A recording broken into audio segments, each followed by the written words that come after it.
దావీదు మహారాజు యొక్క జీవితంలో ఒక ప్రత్యేకమైన కోణం ఉంది.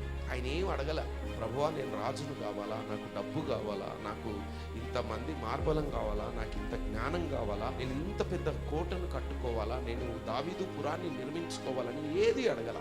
కానీ ఆయన ఏం చేస్తున్నాడంటే దేవుని సన్నిధికి వచ్చి స్తుతిస్తా ఉన్నాడు, దేవుని సన్నిధికి వచ్చి కీర్తిస్తా, దేవుని సన్నిధికి వచ్చి ఆరాధిస్తా ఉన్నాడు.